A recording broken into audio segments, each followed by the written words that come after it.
Scunthorpe United had lost 4-0 at home to Exeter City this afternoon. Love it. Open wide for some soccer!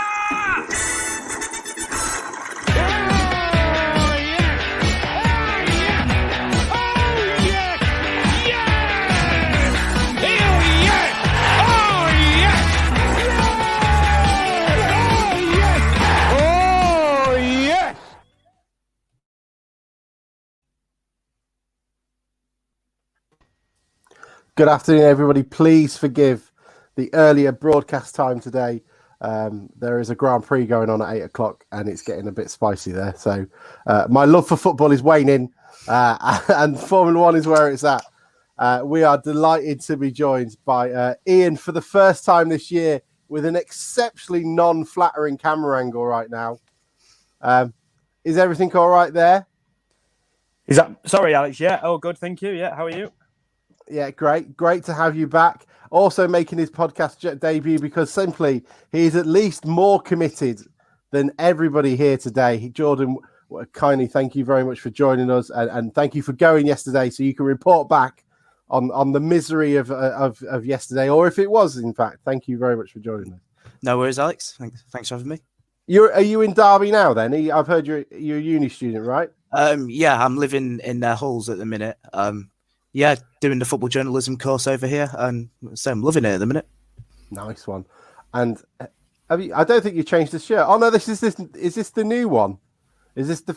Where do you get these ones? There's some sort of black market going on. They're on loan. No, the black market. They're originals. It's original mid '80s Finders from Dave Werry, who offered to lend me as I was getting a bit low on shirts, but.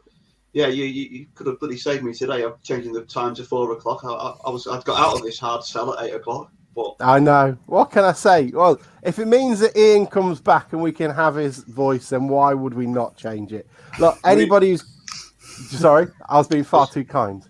No, we need to change that intro as well, don't we? Can't we just have some? There's too many goals on it. Can't we just have pictures of sort of Tony Crane booting it over the pontoon or something? Oh, that's a brilliant one. That should be our version of like Mighty Mariner, when he's happy, miserable, or sad, dependent on the result. We can have one where, if we lose, it's just footage of Matt Green, and then I'll put something together for you. I'll have a look when I've got time. Yeah. I want to depress what myself should draws more. be? Draws should just be really good saves, or saves, or perhaps penalties where you should score. Or just every penalty miss we've had this season. Look, we would love you to get involved. You do have the opportunity to do so if you're on Twitter, YouTube, or on Facebook. Add in any comments underneath. It'll come through to us. Any thoughts? I mean, hey, if you went yesterday, you're going to beat 3 of us. So please do feel free to throw them in there. And I'm throwing my arms around, I don't know, like I'm walking down a slide. So, I mean, we can't really delay it any longer. We are out of the cup. What seemed to be a very fortunate draw at the start of when the balls were taken out has come back and bit us well and truly on the arse. Jordan, you were there. What was it like? What were your overall thoughts?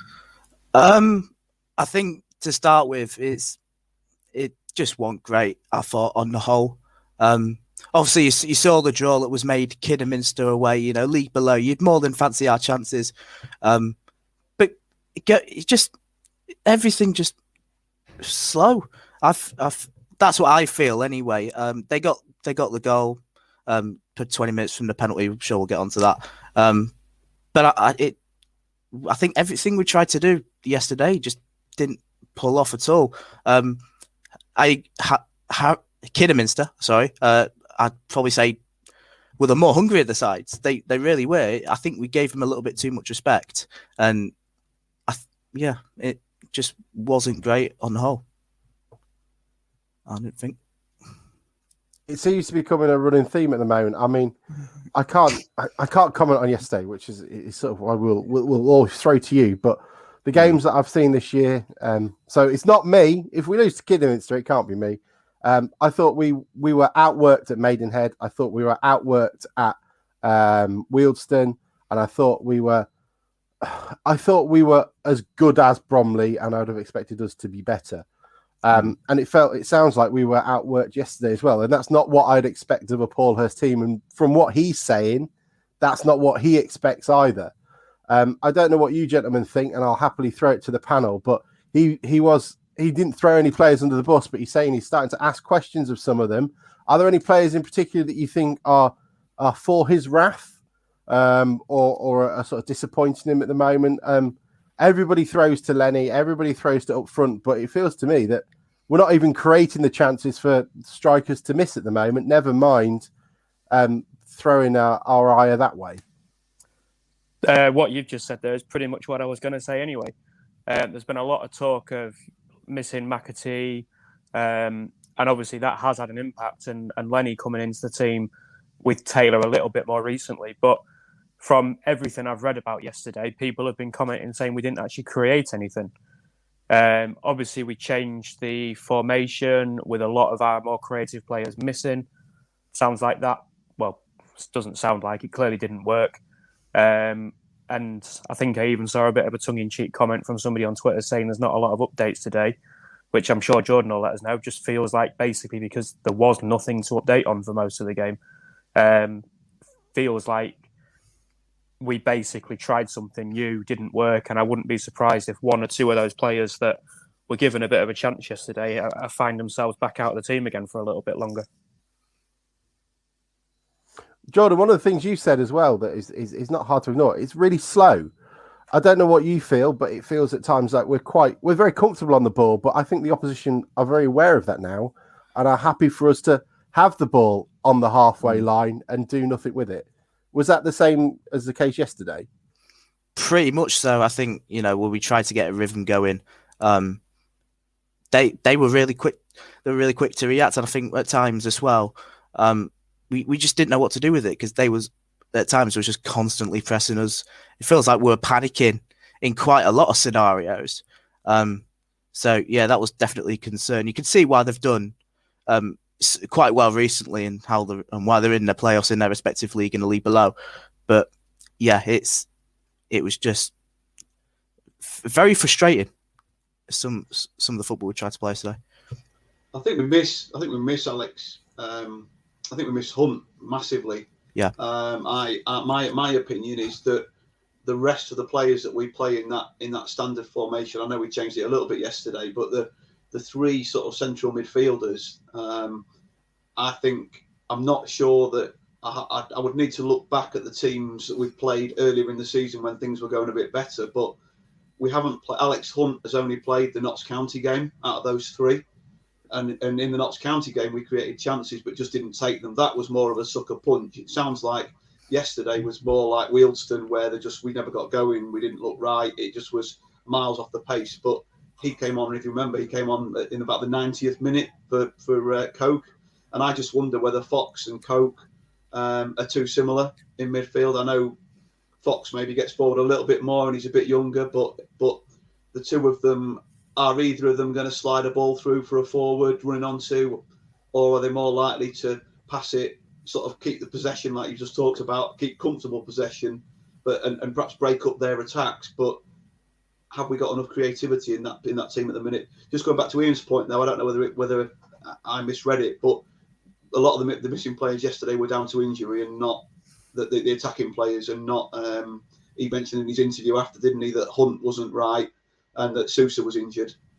So I think we've also a little bit unfortunate that our more potent attacking players are. There's a few of them missing at the minute, and like Jordan said and like you said, I also think that he maybe thought, like the rest of us, that we had two players for most positions, and maybe that second player that's coming in at the minute isn't offering an alternative that's as strong as he hopes.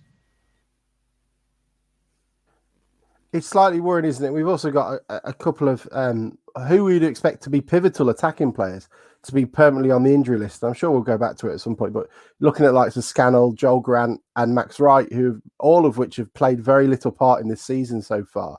You've got three attacking players there that you would hope to be the ones that would be contributing and being those additional players. So then already you've got a depleted squad before you're even looking at the other options that are available to you that are now like Will and alike who are and Sousa who aren't there. And then you throw COVID on top of it, and after John Tonda erroneous accidentally revealed it was a Fete that was shielding during commentary last week. It can throw all parts of it into it, and it's one of the problems that Hurst may have because he likes to run with a small squad. Maybe, hey, if we'd have gone with the Holloway idea and had 95 players, we'd be all right at the moment, but it's not necessarily the case we've got at the moment. Jordan, how did Kidderminster fare? Were they a team? It's another because what I just want to say, it's another semi-professional team that we've fallen to. I'm not sure about Bromley. One of you guys might know, but they certainly were semi-professional last time we played them.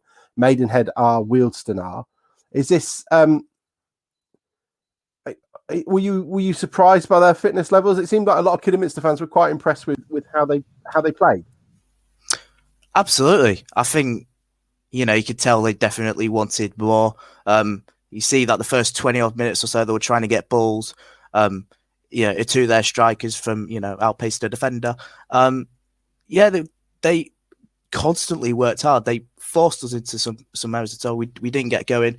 Shots wise and attempts. To be fair, they didn't really have many. Neither did we. To be fair, but they just seemed more up for it, and it really was a hard watch at times. But you've got to give them the utmost credit. They absolutely. At times, they absolutely run us ragged. I personally felt. I think they're going to be a really good side in that league if they're going to continue the way that they're playing, if they do play like that. Because they caused us all sorts of problems at times yesterday. Well, we should really talk about the penalty. Bruce, you were doing a bit of preparation pre-match. What was your assessment? Pre-match, pre-pod? I think he stuck his leg out and gave the guy the opportunity to go over it. Yeah, I got to agree. I can't really sort of complain about the penalty. Really, it was just one of those. I don't understand why he's given him that option. Jordan, you were there. I assume it was the other end of the pitch, was it not? So I guess you didn't get an amazing view of it. Have you had a chance to look back at the footage now? I've had a look back at it. Initially, I thought, it was a pen. And looking back on it, I think my instincts came clear. I think it's a pen. I've got no real complaints on that. Good. Hang on. I'm just going to... Does that work? Here we go. Yeah. Look, I just don't think... You can't stick your leg out like that. And he kind of... He's quite flat-footed. And Hurst was quite critical of the stuff that, led up to it, really. Talking around, the position of the players, allowing them to get forward, get to the byline and such. He said there's a fair few mistakes before he even got into the box anyway. He seems to be getting quite critical of the players at the moment. Maybe... I don't know if it's rightly so or not. I mean, he's the manager. There was also then a call for a penalty with Clifton shortly after. Did you see that one? And it's unfortunately not on the highlights. It's a shame it's not on the highlights because I'd be curious to see that back. But to be fair, I initially thought it was. If I'm going to be totally honest, but like I said, I can't really confirm it because there's no highlights to show it. But that's my initial thoughts. I think he's just clipped in from behind and just more given, really annoying. But like I said, I'd be curious to see that back. I just wish there was a replay for that, but my initial thought was a pen as well. The FA Cup again treats us so terribly. I'm quite happy to say it's the worst cup competition we are ever in. It treats us with disdain. But one thing I did want to sort of talk about was the sort of the rub of the green and such, and I don't think we've necessarily felt very lucky this year, this season so far. Bruce, I did show you the table. You weren't particularly too bothered by it, but what it was essentially just saying is, from the opportunities we'd had, we should actually have a penalty more, but I've actually scored less. So I guess it's more looking at things like the Stockport County game, which that goal was chalked off. Ian, what were you going to say? I thought I read it the other way around, Alex, that we've actually got something like 3 points more than we should have. I've got it the wrong way around then. So in actual fact, our feeling that we've maybe not had the rub of the green is probably actually a bit wrong based on a few judgment calls. And it was something I was actually thinking. Would I be right in saying we've given away 2 penalties this year, Wealdstone and yesterday? Yeah. and we've actually missed more than we've conceded penalties wise. So that probably says something about where the rub of the green is. And I think there's a bit of a confirmation bias that we remember the stuff that's gone against us, but we don't necessarily remember the stuff that's gone for us a lot. And that's all football fans right the way across the board. That's not us four sitting here or Town fans. That's everybody, because you only really remember the time when, at the end of the season, when so-and-so should have been sent off against us and he wasn't. But then we maybe forget that, like, you know, Ben Fox later on in the season went in 2-footed on somebody and got away with it or something like that. Well, can you remember any that have sort of gone for us this season? I'm trying to think of Stockport County's goal shouldn't have been disallowed, so we should have had hopefully 2 points there. Additionally, you've got the sending off that should have been against Dover, which effectively didn't affect the game, but he's through on goal and he's pulled back. That should have been a red. Are there any others that have gone for us this season? I think a couple of the penalties that have gone our way have been a little bit soft, maybe. Now, don't say that to Mr. Sargent. They've not affected the game necessarily, but I think there's a couple in there that have been a little bit soft. But again, like you say, like I've just said, it's hard to say that, because the first thing that sticks out in my mind as a decision that didn't go our way was I thought Wrexham's goal should have been disallowed when we beat them. Oh yeah, there's that one too. But that's what I mean. The ones that go against you are the ones that stick in your mind, because we've got this attitude of conference refs, they're all crap, blah blah blah, and we're almost looking out for them to make a mistake rather than the ones that are having a decent game and there isn't anything to report on necessarily. Because, you know, even yesterday, you three have all just said you think it was a penalty. I think it was a penalty, having seen it as well. But again, underneath Town's tweeting yesterday, there's quite a few people saying 1-0 to the ref.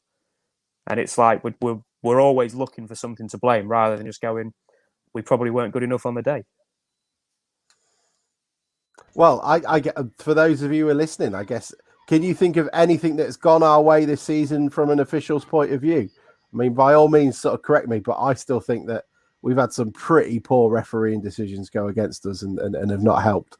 But I mean, maybe we're looking at those options now. I mean, what do we do to turn this around? We've got Aldershot coming up, and there is probably a month ago, it would have been better to play Aldershot, but they are a team that are struggling. Lost to Bauer and Pitsea in the FA Cup, have been struggling for any points after Dover. I don't think there's a worse team in the league, and the feeling around here, because this is where I am, is that they're a team that are about to head for National League South. They've brought in a young guy on loan from QPR this week. I have no idea what he's like. They've got a game on Tuesday night against Wrexham, which was their shithouse game when they were losing, I think it was 3-0 at half time. And as it was hammering it down, their ground staff made no attempt to make sure that the pitch was okay. And just so the game got called off, and now they're facing off again this week, which meant that one of their Hollywood owners got a bit mouthy on Twitter about it. It's an opportunity, at least, to get going. It'd be nice to know what other people are feeling, how you guys are feeling, and whether or not I was fully expecting this. It felt like everything was going a little bit too well, and almost like the longer it goes on, the more you feel like you're losing. Jordan, how have you felt with the season so far? It'd be good to get a sort of, we can get Ian's as well, actually. But in terms of how you felt this club, how it's been going, did you expect us to continue this going as well, or is it sort of a return to the mean? Yeah, pretty much. Obviously, this run wasn't going to last forever. We were going to get a period where, we were dropping points, losing games. Obviously, yesterday there weren't any points to play for.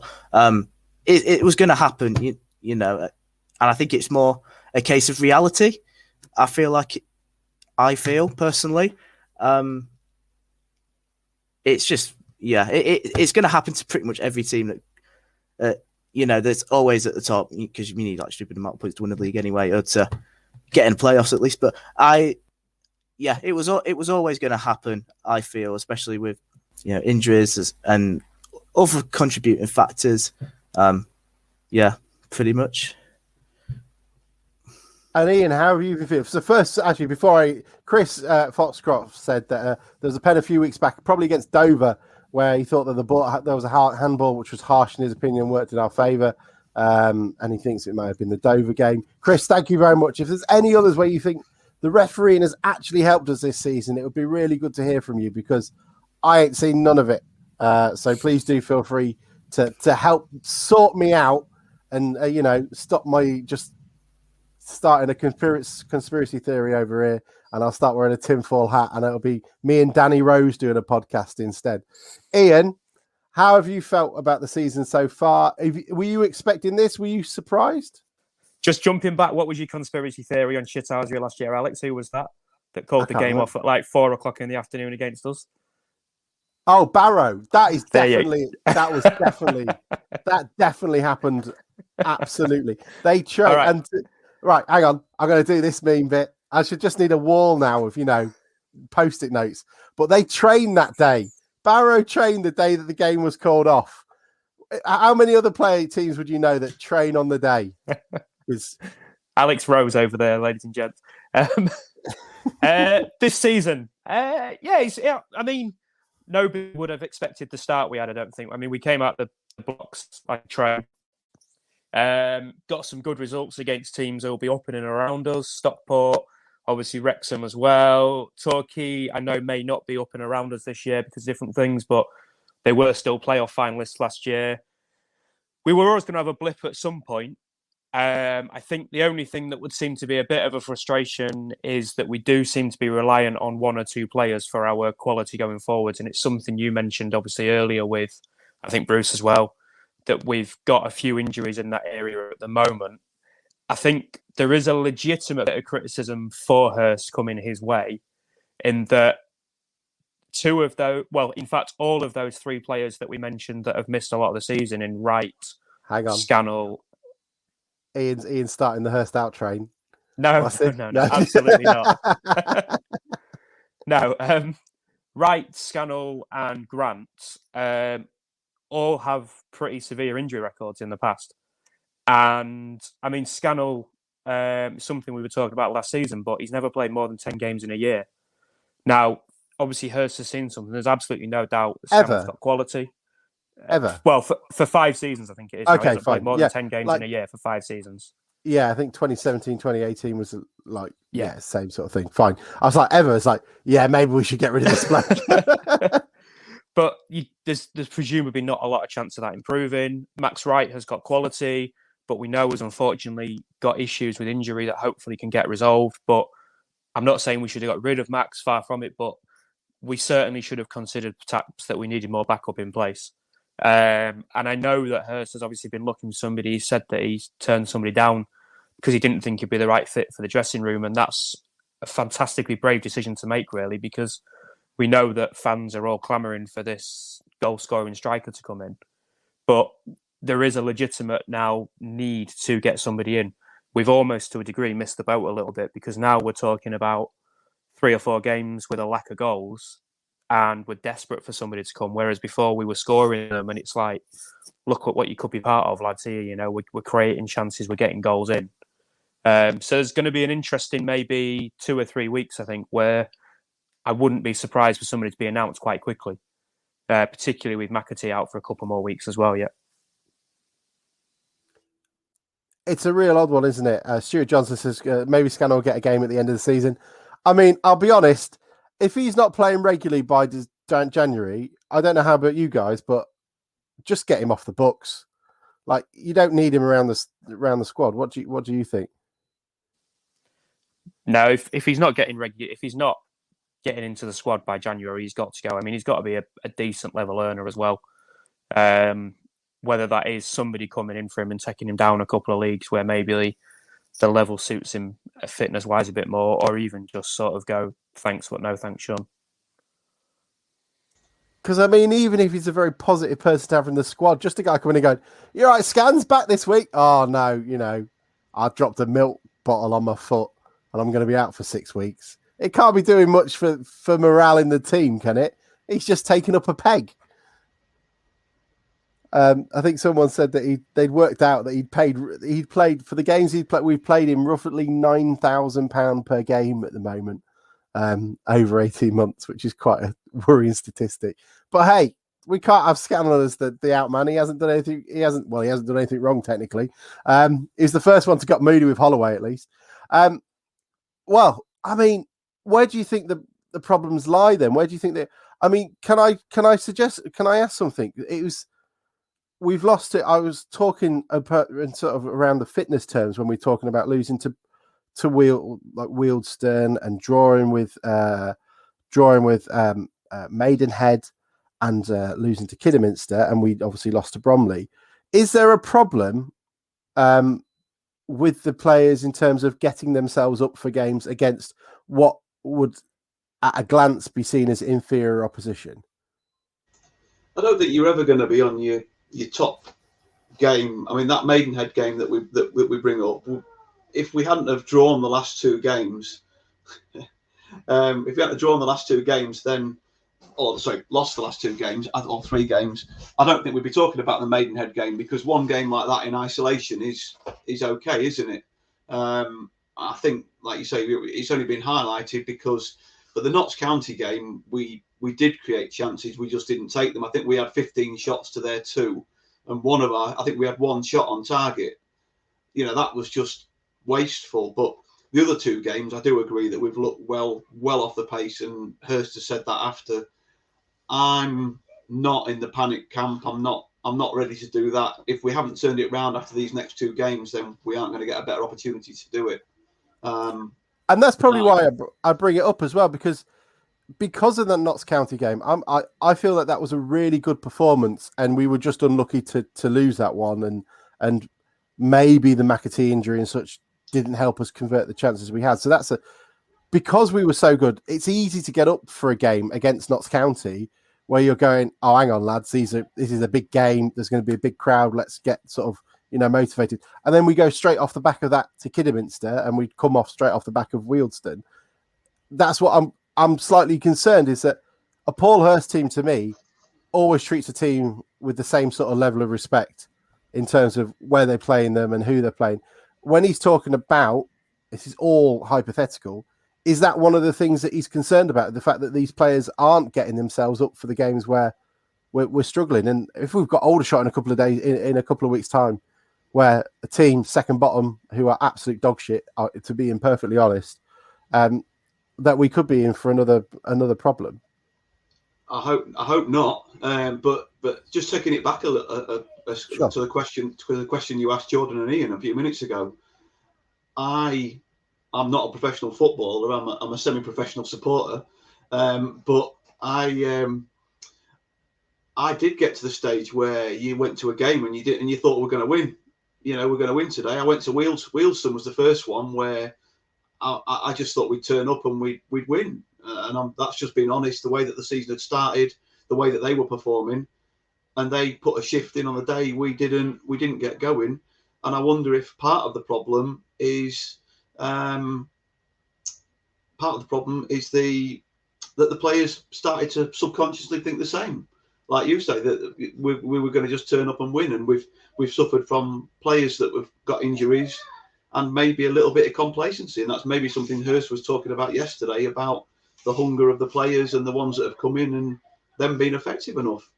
Maybe they got like me and thought that we just turn up and we win against some of these teams. So it'll be interesting to see on Saturday at Aldershot, where you suspect there isn't going to be a very good atmosphere. It's going to be quite flat.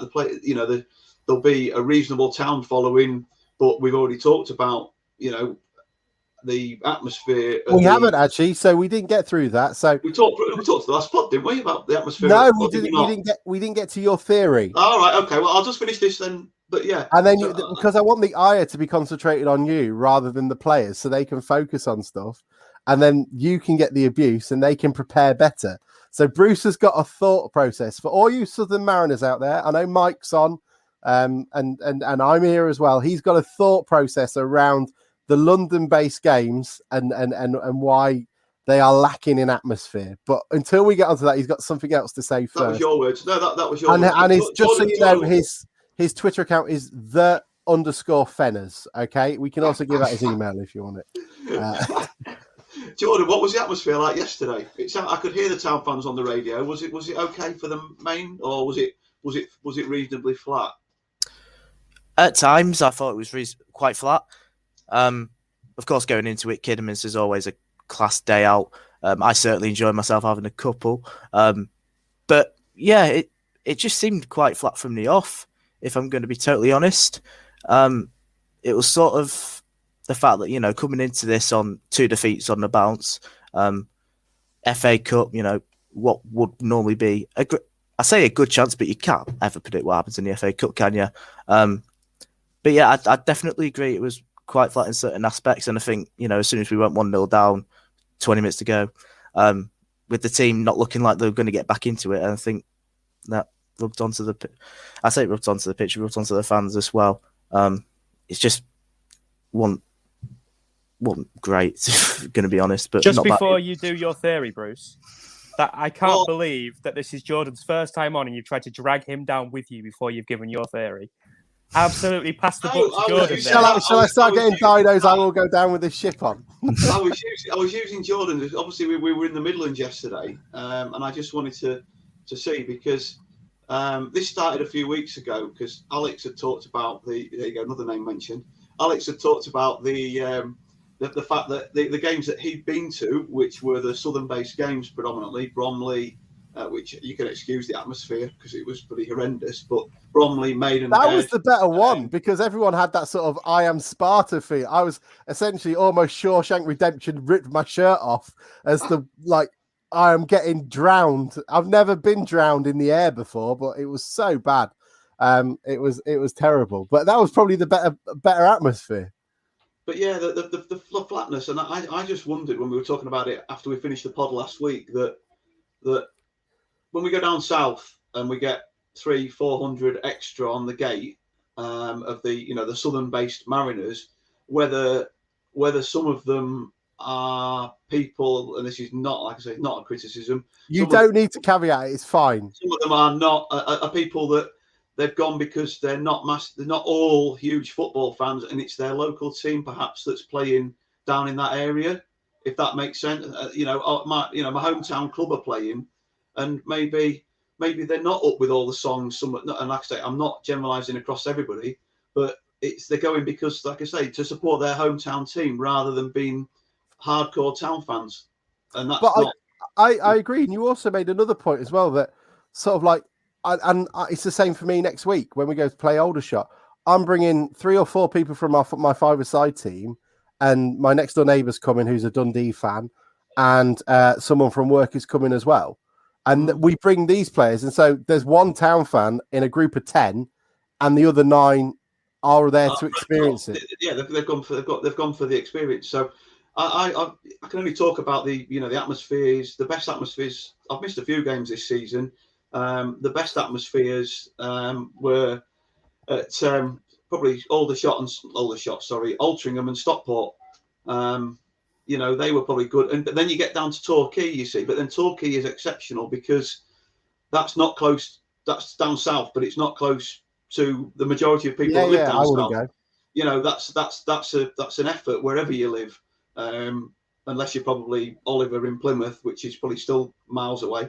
But yeah, so it's like I say, it's just we were banding ideas about, and I just wondered if that made any sense or not. I think it does. Mike thinks not, but he's biased. I think it does. I mean, I'll go through. So Stuart Johnson talking around. We'll go back to it in 2 seconds. Stuart Johnson said he wants Scannell paid off and get someone in for him and Max Wright. Mike McMahon said we call Sean Scannell Scans because he's always going for one. He then also said that your theory is rubbish. And said I think it's got something to do with most stands being 4 or 5 rows deep and quite spread out, which is another good point. None of them are really designed for that big noise. Also, because they're quite full, like at Maidenhead, my first game back, you were under the old rickety bike shed, and I was quite keen to get down there. But it's so full, you can't really, unless you take a barge board with you, you're not getting there, are you? Really? There's too many of us. Then we're just too big. We're too big. Leeds wouldn't even take more. Jordan, have you got any thoughts on this? This may be just something that obsessed. This is the podcast version of Leeds would take more and away attendances. It's sort of like how loud we are. What have your thoughts have been with following town? Do you think people are struggling to get back into the swing of it? Or do you think because we've no longer got a supervillain to sort of direct our anger towards that people are a little bit lost? Or is it something as not as complicated as any of that? No, I don't personally think so. It's just case as it is. You see the results, obviously, not been great past couple of results. And obviously results. I mean, obviously the results have not been great. Performances bar Notts, unlucky not to get something from that. Like I said, I think the crowds would suffer. It's a really weird one for me. We'll just have to see where it goes. Obviously, there's no pantomime Villa, like you said, to really get on the back of, really. So I'm for one, I'm certainly curious of where this will go in terms of the following. It's an interesting one because it certainly feels like, going back to when we were talking about getting the rub of the green against Maidenhead, the only time it felt really like both the team and the fans were getting behind them was once we had that pretty poor decision given by the referee, and everyone felt that was your that was your supervillain to sort of get behind and sort of have a go at. And it felt almost similar to Dover. I don't know, Bruce, Ian, you guys were there. Like when that referee made that decision to not send the guy off, it gave both the players and the fans a bit of a lift. Like, well, fuck you. We're having it. I don't know if that. Do you think we need a terrible referee to make a decision after 5 minutes to get everybody going? Really? Earlier, you were complaining about not getting the rub of the green. Now it's like we need not to get the rub of the green to get a result. I am a complicated man. I'm going very talk sport this year. Just going to, give loads of stupid opinions. I'm going to be Robbie Savage. Don't do it. What do you mean this year? Yeah, this year. Rude. True. Now I know why you're not on. It's the same with Wrexham, wasn't it? Like I say, the goal that we gave a guy against Wrexham, which for me was a foul, the crowd really got up after it. And that, again, it's the same with football fans up and down. We all want something to rally against and a bit of tribalism to help us get on the case. And, there's nothing quite so much like feeling everything's go against you. It's a better feeling than winning 5-0 in many cases when you actually then get the result.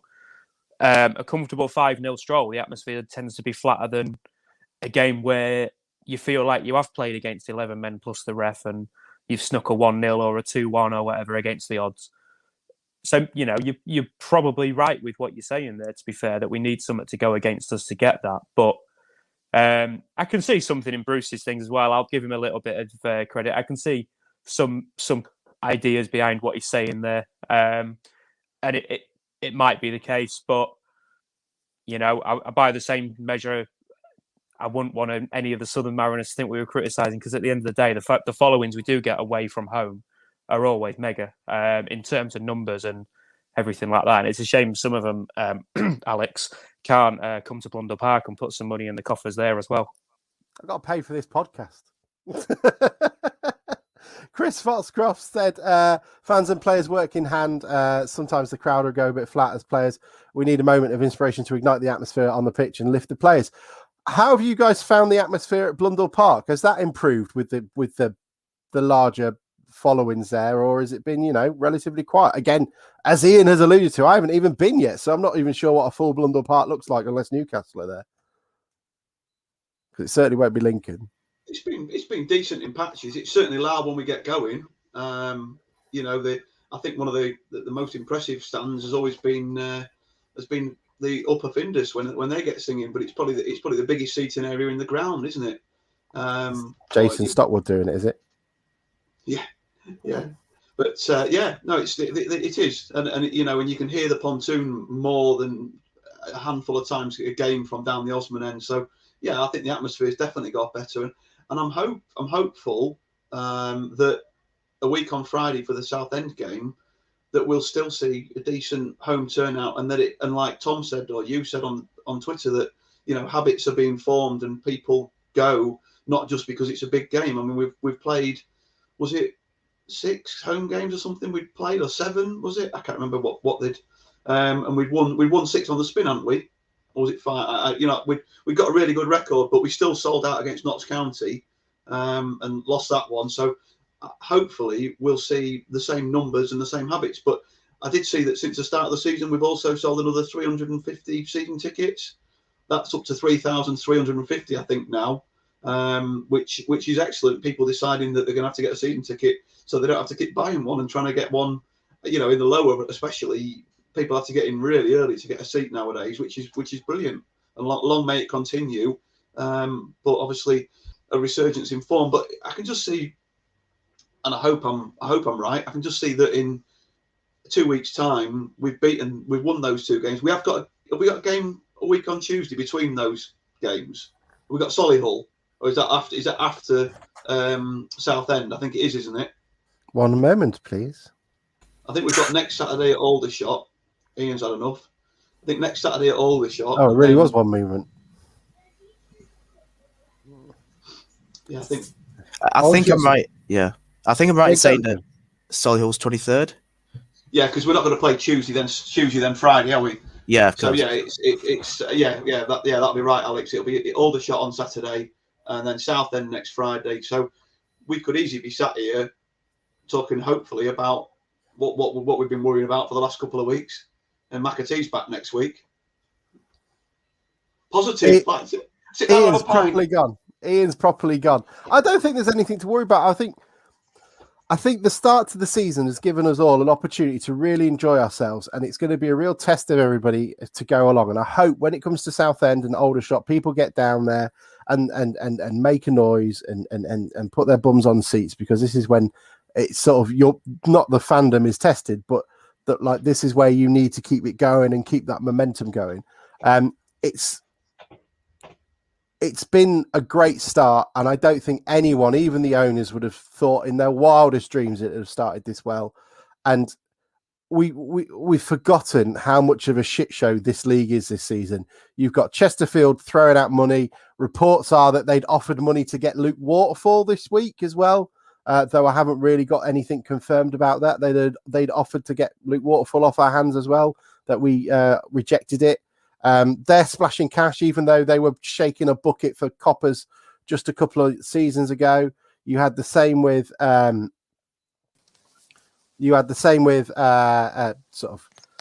with Stockport and Wrexham, who've got so much cash in the hand, and then you've got just someone like Boreham Wood, who've they're the team that are on it. They're the Braintree this season, who have just got things sorted and are going really well. They got that money from Tishmanga and are spending it and doing it well.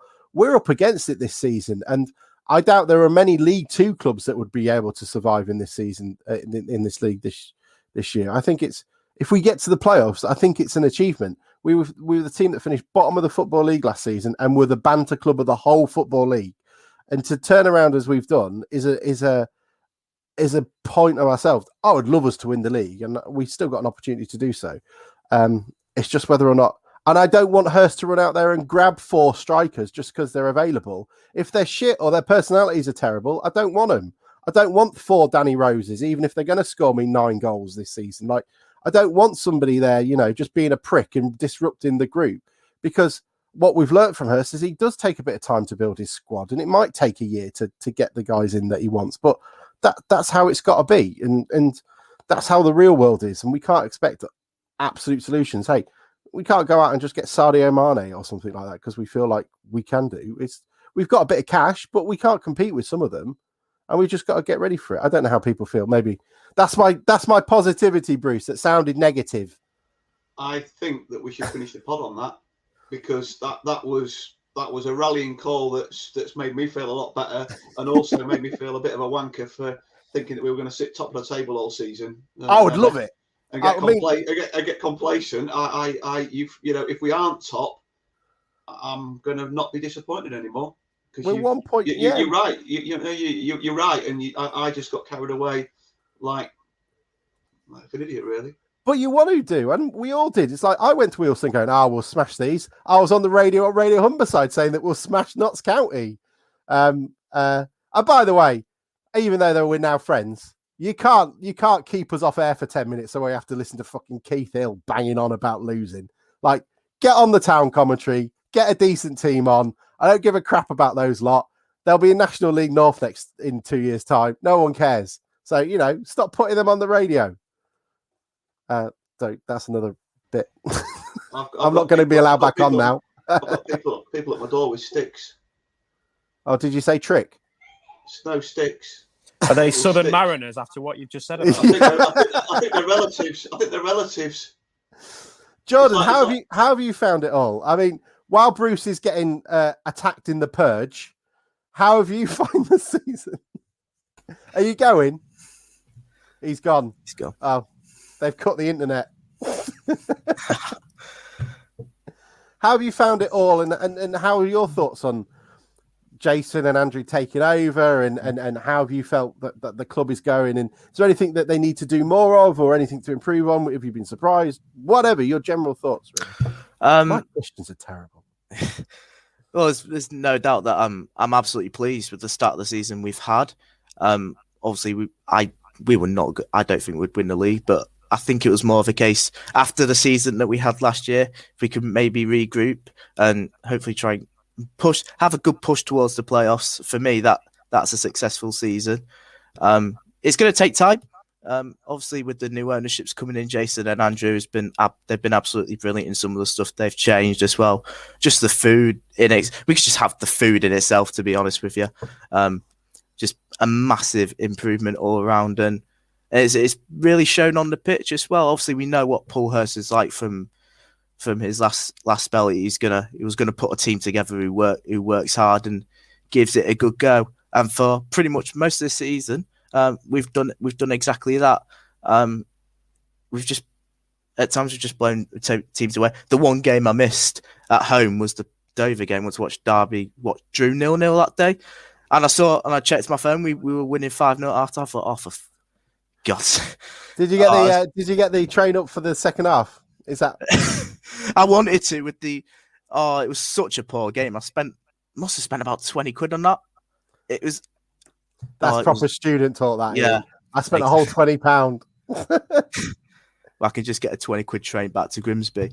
Yeah, I was good about that. But look, I'm personally pleased with the start. Obviously, there is parts of our game we do need to improve on and off the pitch. Obviously, you've got the whole striker scenario. You can maybe talk about other days, but I mean, I sort of sat back on the fence at the minute. I saw the squad looking at it, and you think, right, we look a bit lightweight up top. I sort of left it for a bit because the team was firing, but I think at times now we can really see that we do need another option. Certainly, creative. We've not really created enough for him either, so you'd probably argue that point as well.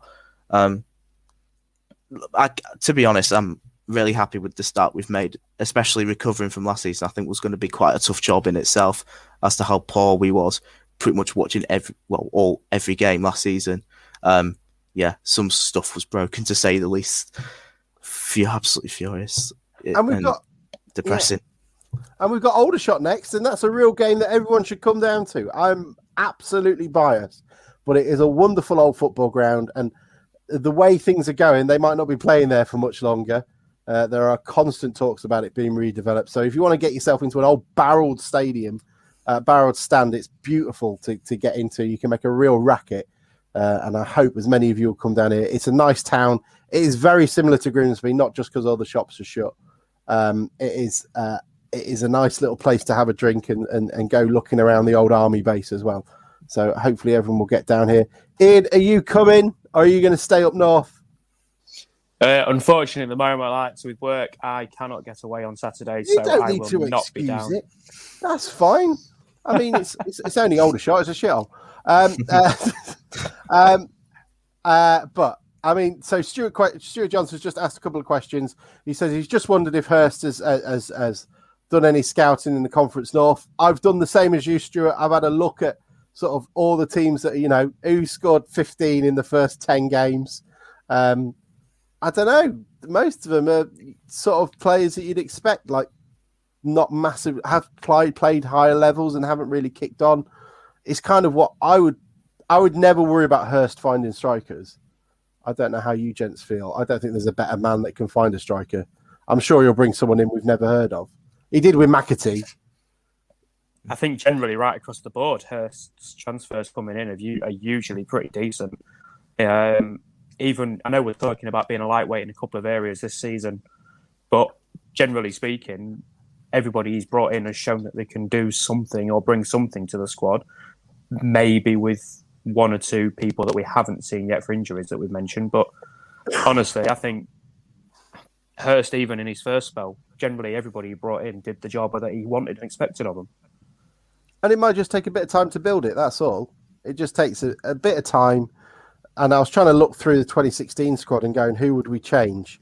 There's a few players I'd change. And I mean, look at who we got promoted with. We're talking about being lightweight. We had Bogle and Hammond up front with Hoban and Pittman up there as well. They're 4 decent strikers who, and who else have we got? Have I missed anyone, Ian? I'm sure I have. From this season? Up front, who did we have in 2015, 2016? I went with Hoban, Pittman, Bogle and Hammond. I think you're probably right. I mean, obviously we Jordan, you got push one? Arnold quite wide up, but he was more of a winger. I think you probably bang on. I think Ben Tomlinson played part of the season for us that year, didn't he, as a striker, maybe? Yeah. Yeah. It's a weird one. And talking of, and Stuart asked about investors. I certainly something they're looking at, and I can imagine they will do it slowly, but I think they're quite happy with what we've got at the moment. And hey, if Dembele gets sold, we don't even have to worry about, lecherous former owners taking as much money out of the coffers as they can. They're looking at selling him for 7 to 8 million. Gentlemen, we will end on that one. Do you think there is any way, with 6 months left on his contract, Peterborough are getting 7 to 8 million for Sariki Dembele? Jordan? The obvious question is no. Or the obvious answer is no, I should say. It's just not going to happen. It's the situation. He's got 6 months left on his deal, has told the club he's leaving, and they think they're going to get 7 to 8 million from him in January, yeah? Yeah. No chance. Yeah, exactly. Not in a million years. Not in a million years. Well, we hope they do. Prove us wrong, Peterborough. Prove us wrong. Chris Foxcroft has just said, nope, not a chance. Is there anything else we want to cover before we go?